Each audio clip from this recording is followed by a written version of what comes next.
বাহরাইনের রাজপথে সড়ক দুর্ঘটনা উদ্বেগজনক হারে বেড়ে যাওয়ায় দেশটির কিং ফাহাদ সড়কে ২৪ ঘন্টা নজরদারির জন্য পুলিশ পেট্রোল ব্যবস্থা চালু করা হচ্ছে। দেশটির ব্যস্ত এই সড়কে অবৈধ রেসিং ও অপরাধমূলক কার্যক্রম বেড়ে যাওয়ায় ২৪ ঘন্টা নজরদারি বাড়ানোর কথা বলা হয়েছে। দ্য ডেইলি ট্রিবিউন এই খবর দিয়েছে।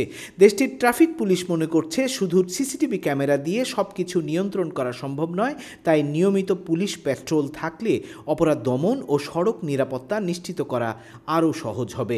বাহরাইনের স্বরাষ্ট্র মন্ত্রণালয় ইতিমধ্যেই জানিয়েছে ট্রাফিক ডিরেক্টরেট বর্তমানে ওই সড়কে মনিটরিং কার্যক্রম পরিচালনা করছে এবং নতুন রুটগুলোতে নিরাপত্তা জোরদারের পরিকল্পনা চলছে। তবে সংসদীয় কমিটির মতে বিদ্যমান ব্যবস্থা যথেষ্ট নয়। ২৪ ঘন্টা পুলিশ টহল চালু হলেই কেবল দুর্ঘটনা, অবৈধ রেসিং এবং অপরাধের হার কমবে। বাহরাইনের রাজধানী মানামায় ট্রাফিক আইন আর নজরদারি নিয়ে প্রবাসী বাংলাদেশিদের সতর্ক থাকা প্রয়োজন।